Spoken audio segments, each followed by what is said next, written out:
우리 삼육대학교의 교직원 여러분, 모두들 안녕하셨습니까? 제가 이 앞에 서서 웃고 편안하게 있는 것 같지만요, 지금 손은 아주 차갑고 가슴은 두근두근하고 걱정이 말이 아닙니다. 그래서 오늘 이 본당에서 함께 기도주일에 참여하시는 모든 분들 저를 위해서 기도해 주시기 바랍니다. 그래서 기도로 함께 동참해서 하나님의 말씀을 증거하면 좋겠습니다. 오늘 찬양으로 하나님께 영광 돌려주신 두 분 감사드리고요. 제 마음의 간증을 찬양으로 해주셨습니다. 어떻게 하다 보니까 단상에 서서 하나님의 말씀을 외친 기간이 올해가 44년째입니다.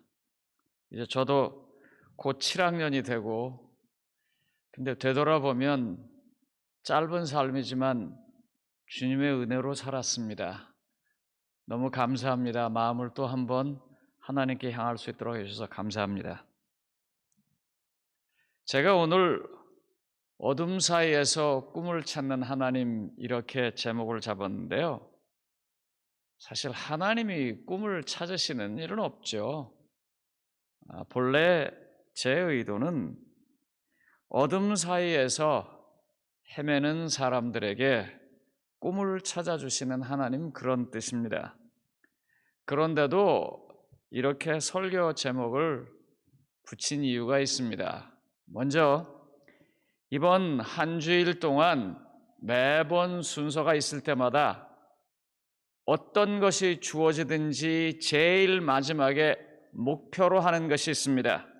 그건 창세기 12장 1절과 2절 말씀입니다. 여호와께서 아브라함에게 이르시되 너는 너의 고향과 친척과 아버지의 집을 떠나 내가 내게 보여줄 땅으로 가라. 내가 너로 큰 민족을 이루고 내게 복을 주어 내 이름을 창대케 하리니 너는 복이 될지라. 사진 하나 잠깐 보여드릴게요. 아마 여러분들 이분 잘 아실 겁니다. 저하고 종시성을 가졌습니다. 우리 오광남 교수님이십니다.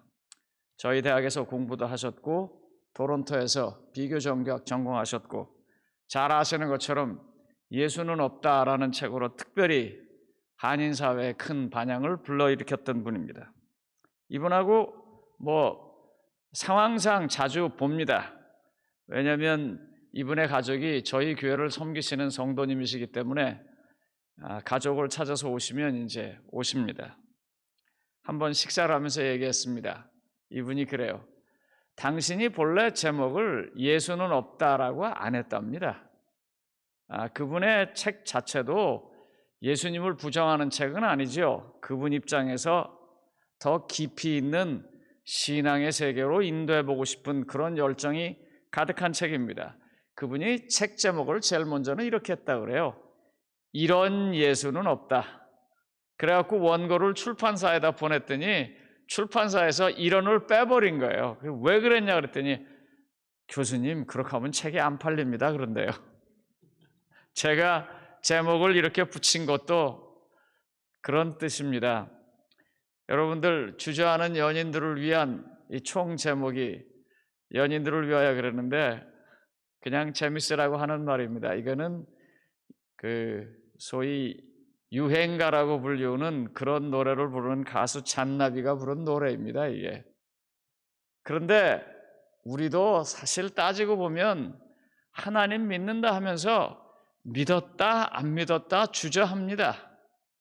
우리 주저하는 그 마음을 제가 여러분들하고 학적인 면으로는 부족해서 말씀을 못 드리지만 제 삶을 통해서 진지하게 그분의 손을 잡을 수 있도록 정성을 다하겠습니다. 그래서 꼭 좀 기도로 함께 동참해 주시면 좋겠습니다. 제가 설교를 할 때마다 저희 교회는 한 20명 정도의 기도 반원들이 계십니다. 그분들은 예배 시간 30분 전에 오셔서 기도하기 시작합니다. 얼마 전 총장님께서 오셔서 저희 교회에서 말씀을 전하실 때에도 그분들은 여전히 30분 전에 오셔서 함께 기도하셨습니다. 오늘 오신 분들이 그 역할을 해주시면 너무너무 감사하겠습니다. 제가 어떤 사진을 좀 보여드릴게요. 이분들의 공통점이 뭔지 한번 좀 찾아봐 주십시오. 제가 바라보는 이쪽 선편 쪽으로 있는 분은 금세 아시겠죠? 저분 누구 같습니까? 네, 위원장 동지입니다. 뭐 어떻게 표현할지 잘 모르겠어요. 김일성이죠. 맨 이쪽 편에 계신 분은 누구 같습니까? 스티브 잡스입니다. 그 다음에 일부러 거꾸로 사진을 하나 넣어놨거든요. 저분은 누구 같아요? 저때 저분의 이름은 캐셔스 클레이입니다. 소위 소니 리스트를 케어시키고 서서 막 이러고 있을 때입니다. 그 다음에 그분 바로 옆에 가운데 쪽에 있는 단상에 서신 분은 누구 같습니까? 폴 조. 우리 순복음교회를 제일 먼저 만드셨고 또 가장 세계에서 사이즈로는 큰 교회를 섬기셨던 조용기 목사님입니다. 저분들 지금 다 걸어놓은 공통점이 뭘까요? 자기 세계에서 어쨌거나 탑을 한 사람들입니다. 정치에서, 자기 나라에서, 스포츠에서, 자기 급에서, 그리고 자기가 섬기는 교회에서, 또 산업에서. 그런데 또 다른 공통점은 저 사람들이 다 죽었다는 것입니다.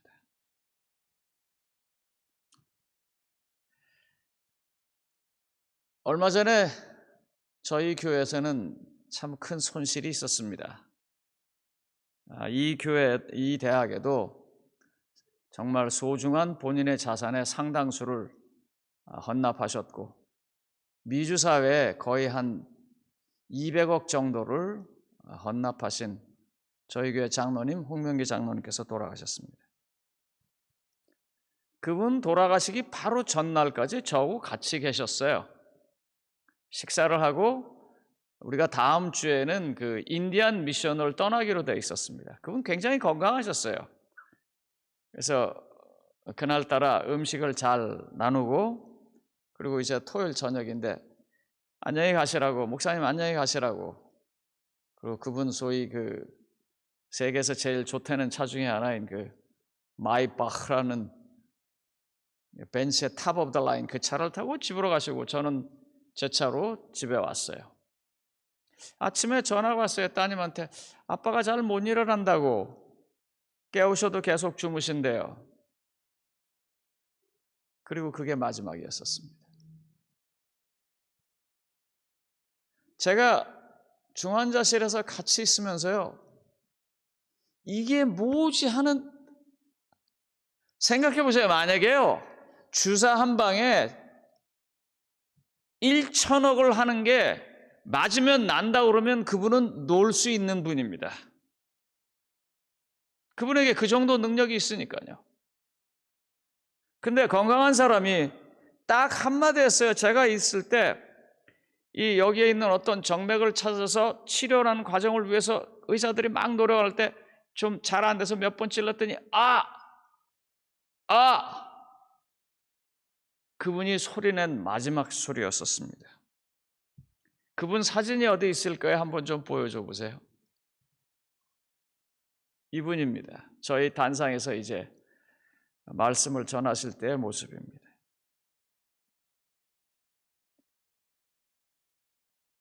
주의 은혜가 우리의 짧은 삶을 되돌아보면 있죠. 어떻게 하다 보니까 내년이면 소위 한국 나이로 70입니다. 예전에는 제 친구 부모님들이나 윗대 어른들이 돌아가셨는데 요즘은 소식이 오면 제 친구들이나 제 친구들 또래 사람들이 잠들고 있습니다.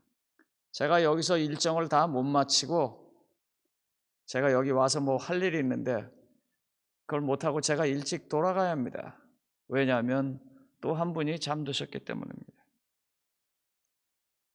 인간이 이렇게 마주 서 있는 이 한순간, 이걸 넘어갈 수 있는 게 하나님의 은총뿐입니다. 죽음을 어떻게 이길 수 있고 죽음을 어떻게 넘어갈 수 있는가? 사실 여러분들도 바쁘고 저도 많이 바쁩니다. 제가 보통 하루에 하는 일을 적어보면은 많으면은 37개, 적어도 25개 이 정도 적어놓고 일을 합니다. 아마 여러분들도 더 하실 거예요. 그런데도 이와 같이 시간을 낸 가장 큰 이유는 언젠가 맞닥뜨려질 이 문제 앞에서 함께 답을 찾고 구원받는 축복을 나누고자 하는 것입니다. 바로 하나님의 은총만이 우리를 이 문제에서부터 해결해 줄 수 있습니다. 이 은총이라는 말은 은혜라는 말과 같은 말입니다. 그런데 왜 은총이라고 쓰냐면 헬라어로 카리스라고 하는데 아마 그 파워포인트를 넘겨주시면 될 거예요.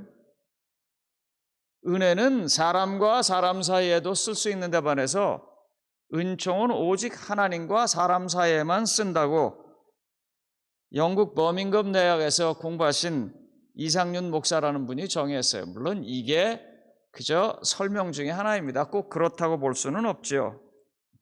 그렇지만 정말 이 문제를 해결하기 위해서는 하나님만이 도와줄 수 있기 때문입니다. 그래서 성경에서 이렇게 문제를 찾아가는 사람을 좀 보고 우리도 그쪽으로 한번 가보겠습니다. 고린도후서 12장 7절로 9절에 보면 은총을 경험하는 사람의 얘기가 나옵니다.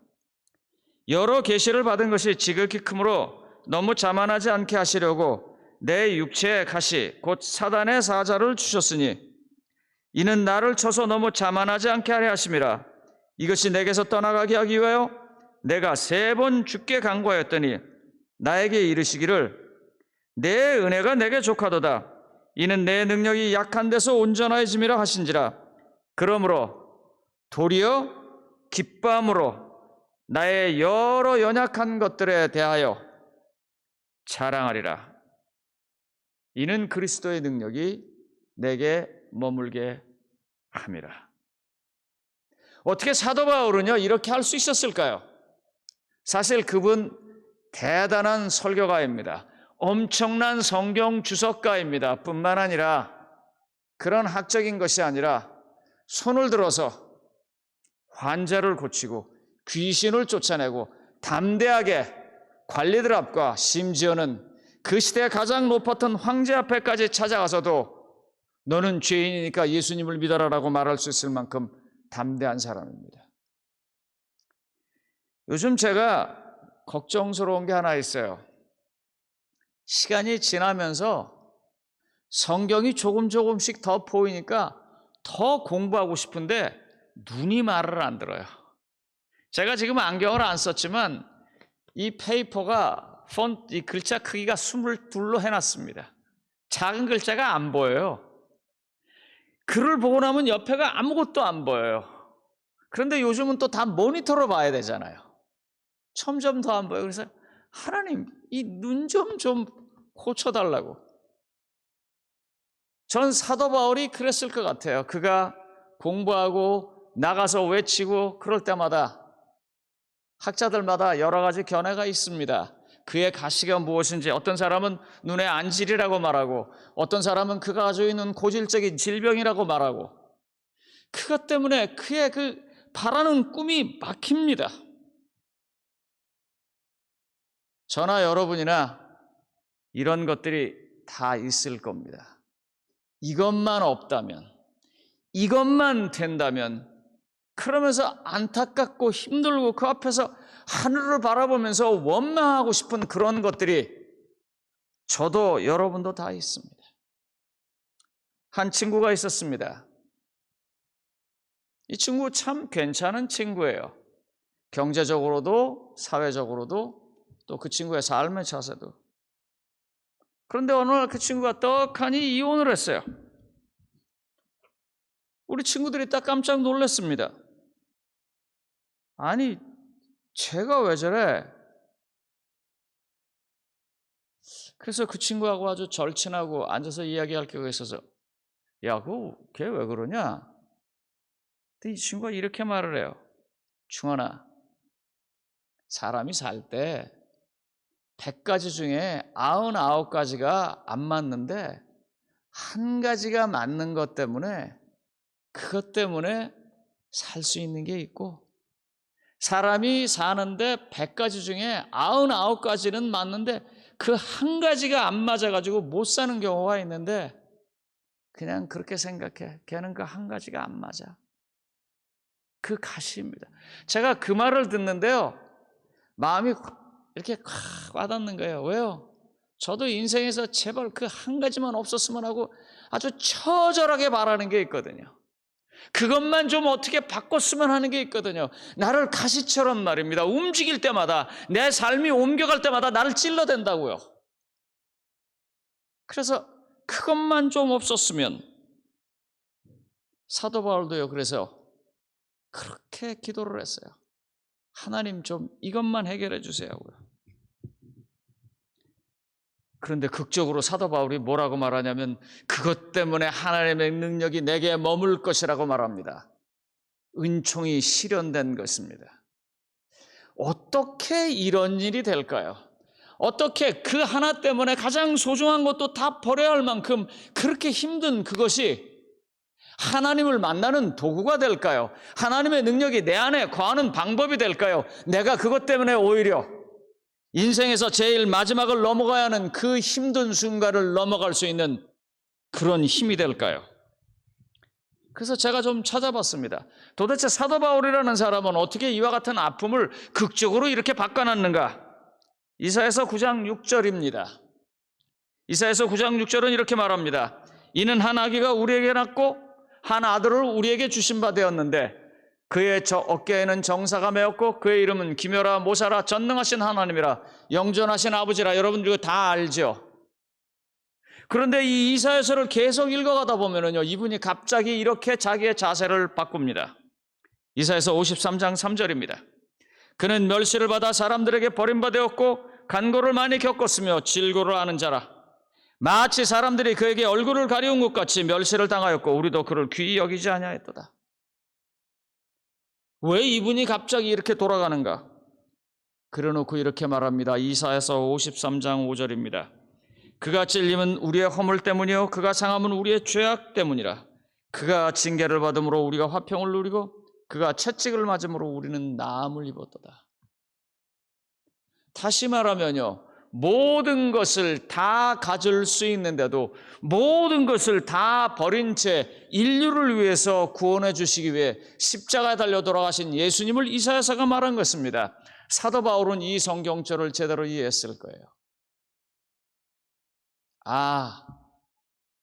바로 모든 것을 다 가질 수 있는데도 모든 것을 다 버렸더니 결국은 모든 것을 다 얻는구나. 이 가시가 어쩌면 내 작은 십자가일지도 모르겠다.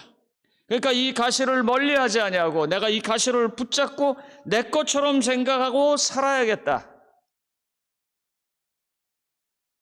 그래서 사도행전 8장에 보면요, 구스 사람 넷의 이야기가 나옵니다. 넷이요, 재무 담당 책임자입니다. 돈이 있는 사람이에요. 여왕의 비서실에 있어요. 권력이 있어요. 그런데 남자가 돈이 있고 권력이 있는데 남자로서 누릴 수 있는 가장 큰 기쁨을 할 수가 없어요. 넷에게 가시죠.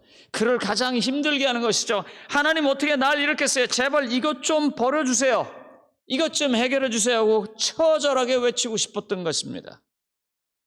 그런데 그 넷이가 예수님을 만납니다. 십자가를 지신 예수님을 만납니다. 그래서 말해요. 이 사람이 도대체 누구냐고요? 빌립에게 말해요. 이 지금 글 쓴 사람이냐 아니면 또 다른 사람이냐? 그때서부터 빌립이 십자가를 지고 가신 예수 그리스도를 소개하기 시작합니다. 그래서 넷이게 어떻게 합니까? 사도행전 8장 36절에 이렇게 말합니다. 길 가다가 물 있는 곳에 이르러 그 넷이가 말하되 보라 물이 있으니 내가 침례를 받으면 무슨 거리낌이 있느냐. 자기의 삶을 바꾸죠. 그 뒷절은 이렇게 말합니다. 그리고 넷은 기쁘게 그 자리를 떠났다라고 말합니다. 이제 더 이상 그에게 그것은 가시가 아닙니다. 내가 이 모든 것을 다 가졌고 마지막 가장 중요한 걸 못 가졌는데 이것 가지고 내가 내 삶을 온전하게, 권력에 있어서도 재정에 있어서도 온전하게 살아보자. 주님의 말씀을 받아들여서 은총이 실현된 것입니다. 제가 스티브 잡스의 유언에 관한 걸 좀 보여드리겠습니다. 그분이 이렇게 말합니다. 나는 비즈니스 세상에서 성공의 끝을 보았다. 다시 말하면 자기 사업의 최정점에 도달한 것이죠. 타인의 눈에 내 인생은 성공의 상징이었다. 그런데요, 그 사람에게는 아무것도 없었다 그랬어요. 제가 시간이 다 됐기 때문에 빨리빨리 넘어가겠습니다. 그러면서 그분이 이렇게 얘기를 해요. 언제 기회가 있으면 구글이나 네이버에 다 나와 있으니까 한번 읽어보세요. 침대 중에 제일 비싼 침대는 내가 누워있는 병석의 침대였구나. 그럽니다. 그래서 나같이 이와 같이 한쪽에 계속 사는 사람은 비틀어진 인생을 사는구나 라고 말해요. 그러면서 그 맨 마지막에 얘기를 이렇게 끝냅니다. 좀 더 다른 것, 문화, 예술, 더 나아가서 내 가족을 사랑하고 내 이웃을 사랑하는 것으로 할 걸. 죽음의 사제의 손길이 점점 가까이 다가오고 있는데 내가 못하고 아쉬운 것은 그것이라고 말합니다. 은총입니다. 이 순간을 넘어갈 은총입니다. 우리 대학의 교직원 여러분들, 소위 세상에서 여러분들은 엘리트입니다. 학위를 가지셨고 그 학위를 위해서 많은 것들을 포기하고 노력하셨고 또 대학사회라는 특별한 사회에 들어와서 소위 한국에서 제일 좋은 직장입니다. 그럼에도 불구하고 어느 순간이 지나면 은퇴하셔야 되고 어느 순간이 지나면 집행유예를 집어야 되고 어느 순간이 되면 누워서 일어나지 못합니다. 그때 어떻게 하시겠어요? 어느 날 한 분이 제게 찾아오셨습니다. 목사님, 제가 진단을 받았는데 암의 마지막 순간이랍니다. 제가 그 말을 듣는데요, 어찌할 바를 몰랐어요. 나이도 별로 많지 않으신 분이셨고 그리고 그냥 헤어졌습니다. 그날 잠을 잘 수가 없었어요. 그 다음날 그의 집을 제가 찾아갔습니다. 아유, 목사님 어떻게 오셨어요? 장로님, 제가 어제 장로님 얘기를 듣고 잠을 자기가 어려웠습니다. 장로님께 제가 한 말씀만 드리겠습니다. 그리고 이렇게 말했어요. 그 아픔으로 하나님을 만나십시오. 제가 능력이 있어서 병을 고쳐드리지도 못하겠고 또 병을 설령 고친다 해도 어느 순간에 가면 또 우리 모두가 다 잠들어야 되는데 장로님, 그 병으로 하나님을 좀 만났으면 좋겠습니다. 그리고 기도하고 왔어요. 일요일날 저희는 새벽 기도를 예배를 드립니다. 새벽 예배 때 제일 힘든 게 뭐냐면 찬양을 인도하는 거예요. 그러니까 아침 일찍 나와갖고 목소리가 잘 안 나오거든요. 근데 그분이 그 일요일날 앞에 나선 거예요. 깜짝 놀랐습니다. 다 끝나고 난 다음에 어찌 된 겁니까? 라니까 그분이 저한테 이렇게 말해요. 목사님, 그 얘기를 듣고 나니까 자기가 뭘 해야 할지 알 것 같아서 내가 이제서부터 내가 가진 것으로 하나님께 드릴 게 뭔가 생각하니 난 찬양을 좋아하고 찬양하길 좋아해서 내가 물병을 들고 와서 물을 마시면서 찬양을 하겠습니다. 그렇게 말한 지가 한 6년 전쯤입니다. 그때 그분 상황으로는 6개월 넘기지 못할 거였었어요. 그분 아직 살아계십니다. 제가 말씀드리고자 하는 거는요, 하나님을 만나서 내 삶의 어떤 가시가 나를 지키는 구원의 도구가 좀 될 수 없겠나 하는 것입니다.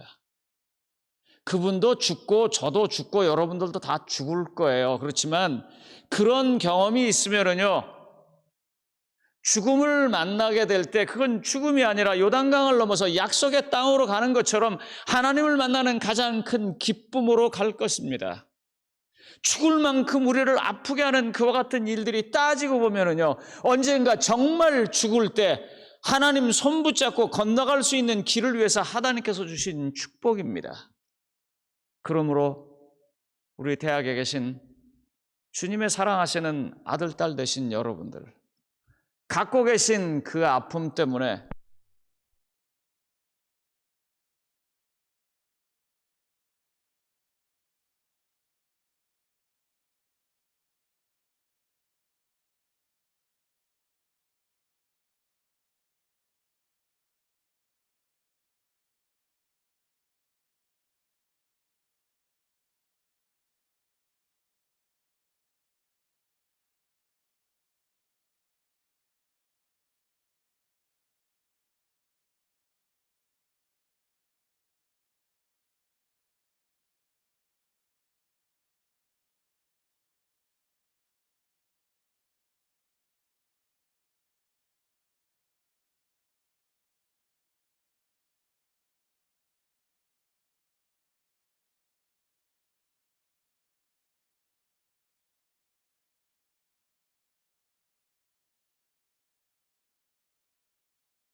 여러분, 이 시간은 우리